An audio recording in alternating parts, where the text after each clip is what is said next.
Okay, it is November of 2025 as I write this, and what you're seeing in front of you is what's commonly called a breeze block. Very popular in Southern California, and for my project we're going to do a little landscape feature with these guys. They're not structural, it's more of a just an adornment, an ornament for your yard. Okay, so a lot of you are going to see formulations for how to make a breeze block, and most of those formulations are sand and cement. And I noticed that that's pretty much the same ingredients you have for brick mortar. And I use mortar for making these guys. It's really solid. You get a nice finish on it. It's paintable. It's smooth. It's attractive. It looks professional. Now, if you were to buy this in Southern California right now in November of 2025, what you're seeing here would be anywhere from $30 to $80. These are not cheap, which is why I'm making this. I'm using a mold that I got from Amazon, and I am using some release compound as well. We'll cover that in a second. So here's the ingredients you need. You need your mold, which, like I said, I got off of Amazon, a trowel. There's some release compound. This stuff is called Apel, A-P-E-L. Although by the time you're viewing this, there may be other products out there for release compound. Also have a bag of masonry mortar, like you can get at the hardware store. I got this at Home Depot. That's what you need. And water, of course. Okay, next up, need to spray the mold with release compound. You're going to want to get all of these inside surfaces, a lot on the bottom, and a lot on this interior area here. And if you do it right, this thing comes out pretty easy. So, go ahead and spray it. And as you can tell, I've used this before, so it's a little dirty, but doesn't seem to affect it all that much. Make sure you get all these little nooks and crannies. By the way, this is the Apel. Looks like this, has a little orange cap to it. It smells good too, I will say. I didn't expect that. Okay, make sure you get all of these surfaces covered. There's a lot of little surfaces that need coverage. And there's no such thing as using too much. The first time I did this, I used too little. I ended up breaking the brick. That wasn't good. So the brick had to be broken to get it out of the mold. Yeah, don't want to do that. Alright. Like I said, can't use too much. Especially these surfaces here. Make sure you get every one of them. You can always get more of this release compound. And yeah, you might think this is expensive, but $50 to $80 doing it on your own. It's like, well, shoot. Or, you know, $50 to $80 as compared to doing it on your own, I should say. That'll probably do. Next up is mixing the mortar. Now, I use a bucket instead of a hose, so I can have a little more control over how much water goes in here. And the end result we want is to have this look like cake batter. So go ahead, get in there, stir it by hand. I don't recommend a machine for this one because you want to have a good sense that you've broken up everything. And while you can use a machine, you don't know that you've broken up all of the little bits and pieces. And for this, it's kind of important to do that.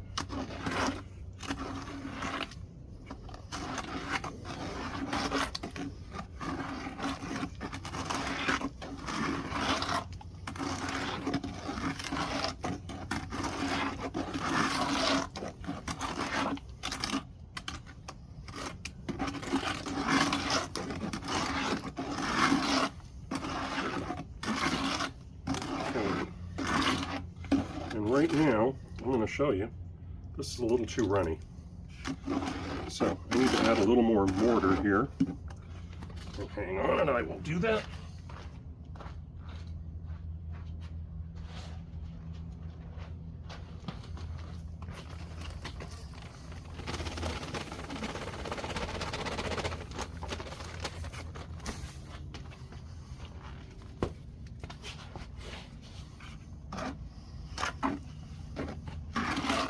And now it's looking better. Now just a little bit really changes the texture. Yeah, it's looking good now. Now some folks will say don't make it like this, but there's a good reason. And you saw the outcome.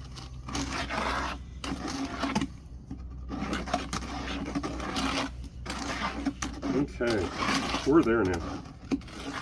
And there's what we have. It's almost like oatmeal. So you can think of it like cake batter, you can think of it like oatmeal, although I don't recommend this for breakfast. Okay, and here's why you want to have it sort of runny, because we're going to put it in here into our mold, and watch what happens when you shake. Everything settles out. Get all those air bubbles out. And everything just fits nicely. Get that excess back in with the brick there.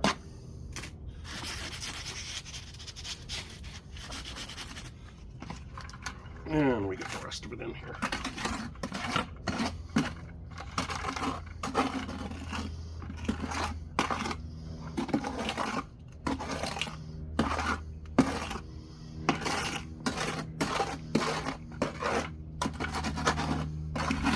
I didn't measure this.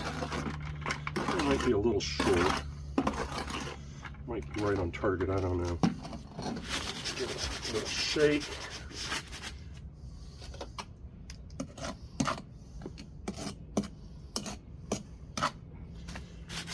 You see when you shake it, you get the air bubbles out and it levels out.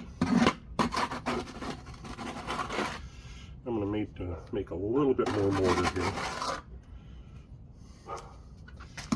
Give me a quick sec, I'll do that. There might be an edit here, we'll see. Maybe not.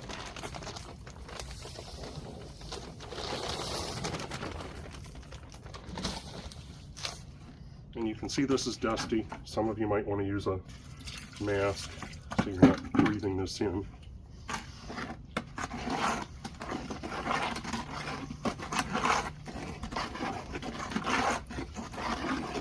By the way, after you do this a few times, you really do get a sense for this.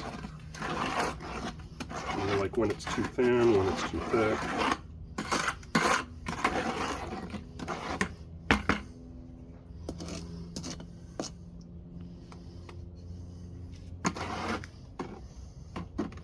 And a little bit more.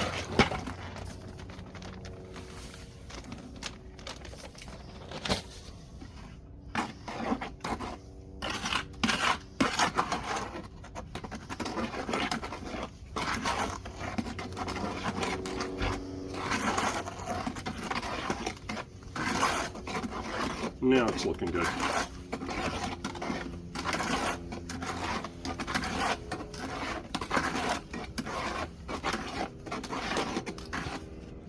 There we go.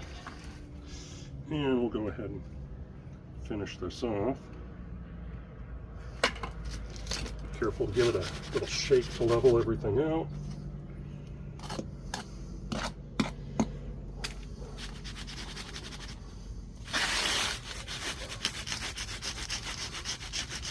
Okay, one other thing.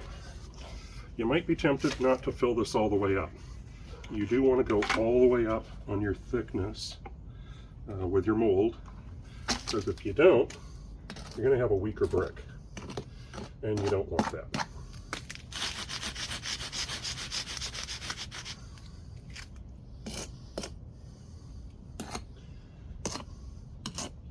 Now, because we used two different mixes, I'm going to recommend you go around and do this just to make sure that both of these mixes come together and you don't have a fracture in the middle. And you can also feel it setting up already.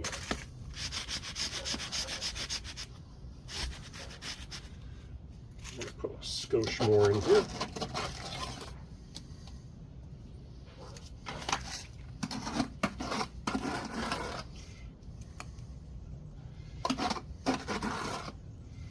And I am showing you all of the little mistakes and everything because I want you to understand that when you go do this yourself, don't expect perfection the first time.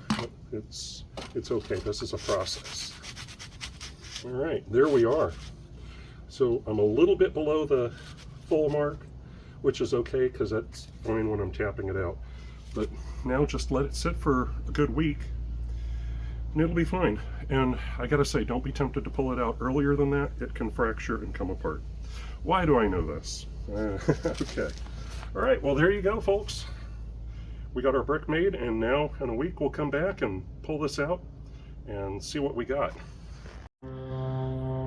Okay, so here we are a week later, and here's the brick in the mold. It is now dry, or I should say breeze block. And here's what you need. I'm recommending a piece of cardboard to cushion the breeze block as you tap it out. And a hammer. It doesn't have to be a heavy hammer, but I used a mallet. The mallet didn't work very well. So having the hammer there is pretty handy. And so we're going to show you how to get this thing out.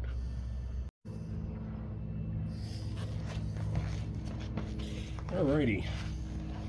Got a little knee pad here for myself.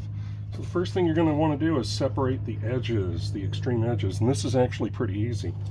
With your mold, just press down on the sides and it separates just like that. And you'll see you might see a little gap happening right here.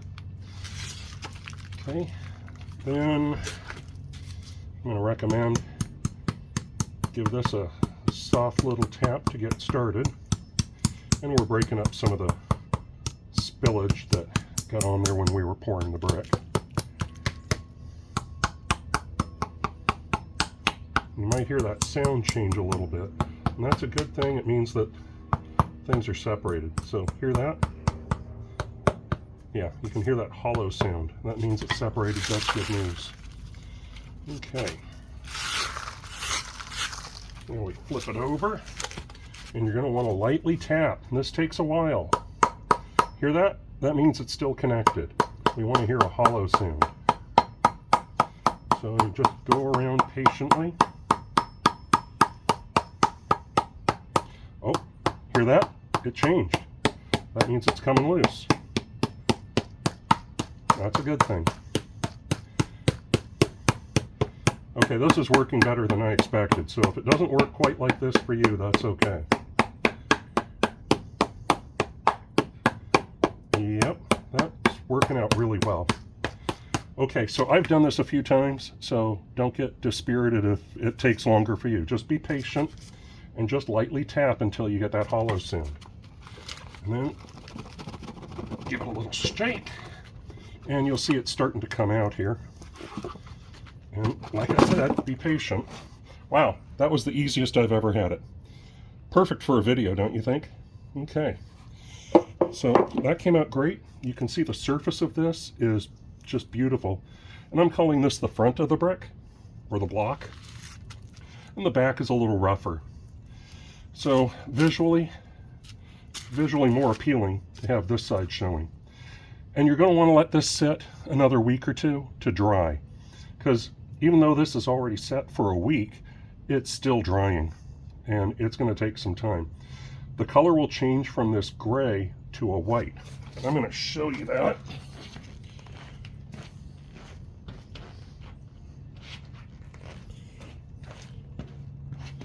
For comparison, here's a brick that has been sitting for about 2 weeks.